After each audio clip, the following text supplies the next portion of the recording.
भोलापुर गांव में बृजपाल नाम का एक ब्राह्मण रहता था, जो कि बहुत ही आलसी स्वभाव का था। घर में उसकी पत्नी सुनीता और बेटी गुड्डी उसके साथ रहती थी। बृजपाल सारा दिन खाट पर ही पड़ा रहता था। बृजपाल दिन भर में बस एक ही काम करता था, और वो था भगवान शंकर की पूजा। वो हर रोज सुबह शाम शंकर भगवान की पूजा करता, उनके नाम की माला जपता, फिर सो जाता। अपने आलस के कारण सारा दिन सोए रहने की वजह से अक्सर बृजपाल और उसकी पत्नी में खटपट होती रहती। अब उठ भी जाओ जी, कितना सोओगे? चलो अब खाना खाकर खेत चले जाओ, फसल काटने का समय हो गया है।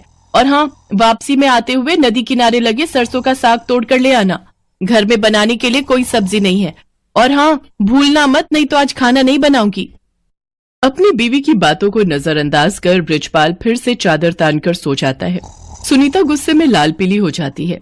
उधर कैलाश में बैठी माँ पार्वती शंकर भगवान से कहती हैं, हे नाथ, ये आपका कैसा भक्त है जो आपकी भक्ति के अलावा और कुछ काम नहीं करता, बस अपने आलसी शरीर के कारण खाट पर ही पड़ा रहता है, कोई कर्म नहीं करता। आपको तो ऐसे भक्त का मार्गदर्शन करना चाहिए। देवी, इसमें इसकी कोई गलती नहीं। ये सारा किया इसके पिछले जन्म का है।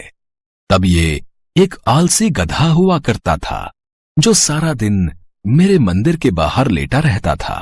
मंदिर में जब भी मेरे नाम का उच्चारण भक्तगण करते, तो उसका स्रोत उसके कानों में गूंजता और उसे नींद में भी मेरा ही नाम सुनाई देता।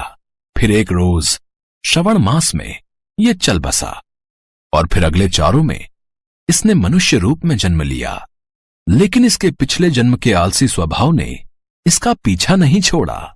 जब सही समय आएगा तब मैं इसे ज्ञान दूंगा। हे भगवान, क्या करूं मैं इस आदमी का? ये तो फिर से लेट गए। कब से कह रही हूँ उठ जाओ, खेतों में फसल बड़ी हो गई है। अगर समय रहते उसे नहीं काटा तो उसे जानवर चढ़ जाएंगे या कोई चुरा लेगा। सुन रहे हो ना मैं क्या कह रही हूँ? हे शिव जी, न जाने इनका आलस कब खत्म होगा। इनके आलस से तो मैं अब तंग आ चुकी हूँ। सुनीता लगातार बड़बड़ाए जा रही थी, लेकिन आलसी ब्राह्मण के सर पर तो जूं तक न रेंगे। वो तो बस चुपचाप अपनी खाट पर लेटा हुआ था।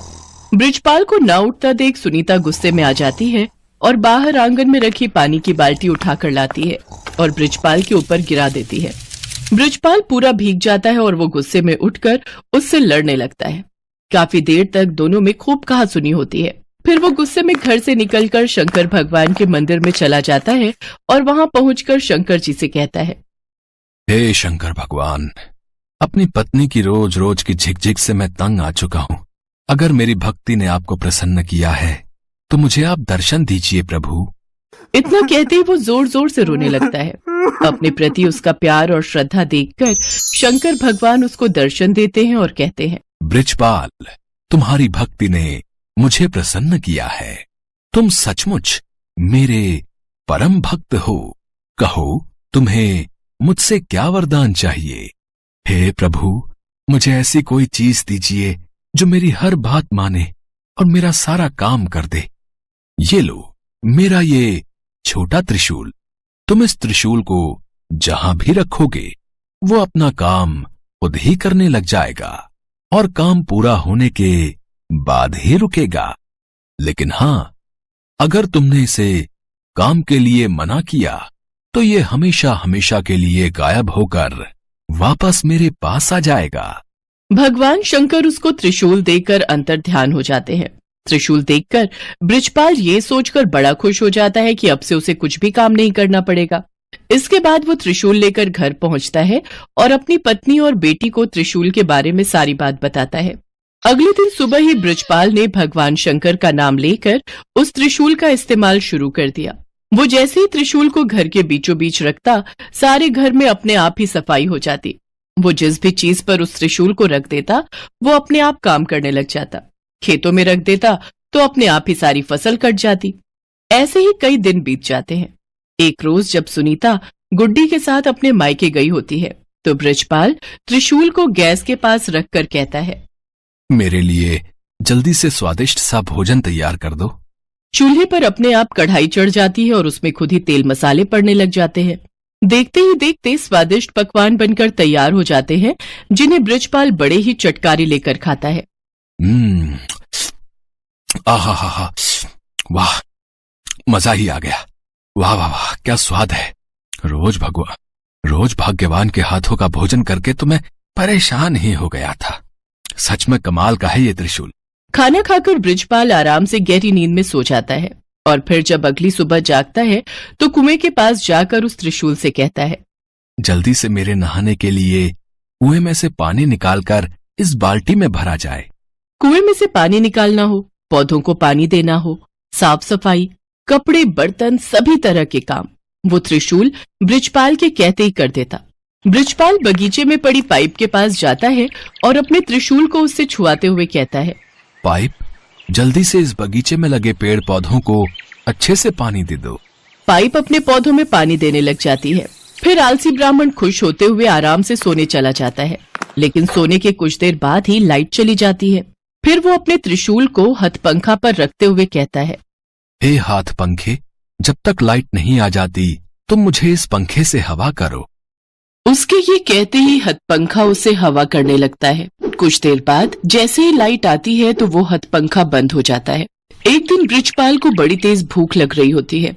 उसने खाली थाली अपने सामने रखी और जमीन पर बैठ गया। फिर त्रिशूल को थाली पर लगाकर कहने लगा, अब इसमें से जल्दी जल्दी स्वादिष्ट पकवान निकल कर आते जाए। कुछ ही देर में कई तरह के पकवान थाली में आते गए। कितना अच्छा होता अगर मुझे अपने आप खाना खाना ना पड़े और खुद ही मेरे मुंह में सारा खाना चला जाए। ऐसा कहकर उसने त्रिशूल को अपनी प्लेट पर लगाया और कहने लगा, अच्छे अच्छे पकवान जल्दी से मेरे मुंह में आ जाएं। उसके ऐसा कहते ही थाली में से तरह तरह के पकवान निकलकर उसके मुंह में जाने लगे और वो बड़े ही चटकारे लेकर उनको खाने लगा। पर ये मजा कुछ देर तक का ही था। कुछ ही देर में उसका पेट भर गया और वो खा नहीं पा रहा था, लेकिन पकवान थे जो कि उसके मुंह में लगातार जाते ही जा रहे थे। उसका पेट और मन पूरी तरह भर चुका था। वो जैसे ही उन्हें रोकने की बात सोचता है तो उसे भगवान शंकर की कही वो बात याद आई जिसमें उन्होंने कहा था कि अगर त्रिशूल को काम करते हुए रोका गया तो ये वरदान वहीं समाप्त हो जाएगा और त्रिशूल फिर से शंकर भगवान के पास पहुंच जाएगा। तभी वहां सुनीता गुड्डी के साथ अपने मायके से लौट कर पहुंच जाती है। वो दोनों ये सब देखकर हैरान रह जाती हैं। सुनिए जी, देखिए तो आपका पेट कितना फूलता जा रहा है, जल्दी से इस त्रिशूल को रुकने के लिए कहिए। बृजपाल शंकर भगवान के दिए वरदान को खोना नहीं चाहता था, लेकिन फिर भी वो थक हार कर कह ही देता है, रुक जाओ। उसके इतना कहते ही खाना रुक जाता है, लेकिन साथ ही वो त्रिशूल भी वहां से गायब हो जाता है। त्रिशूल को गंवाकर वो बड़ा ही दुखी हुआ, लेकिन अब वो कुछ भी नहीं कर सकता था। शंकर भगवान के दिए वरदान को अब वो खो चुका था। अभी तक बृजपाल ने जितने भी काम त्रिशूल को दिए थे वो सब कब रोकने हैं ये उसने साथ में ही बता दिया था, लेकिन खाना खाते हुए कब रुकना है ये कहना वो भूल गया था, जिस कारण खाना बिना रुके ही उसके मुंह में आता ही जा रहा था। सारी बात समझने के बाद बृजपाल कहने लगा, हे महादेव, मैं समझ गया। ये वरदान आपने मुझे सबक सिखाने के लिए दिया था। सचमुच में मैं कितना मूर्ख था जो हर छोटे छोटे काम के लिए भी आलस दिखाता था, और अब मुझे सीख मिल चुकी है कि छोटे छोटे काम के लिए किसी दूसरे पर निर्भर रहने से कितनी बड़ी मुसीबत आ सकती है। उस दिन के बाद से बृजपाल ने हमेशा हमेशा के लिए आलस त्याग दिया और हर रोज खेत जाने लगा। अपने सभी काम खुद करने लगा और दिन में 2 बार भगवान शंकर की पूजा भी करता। अब उसका जीवन पूरी तरह से सफल हो गया।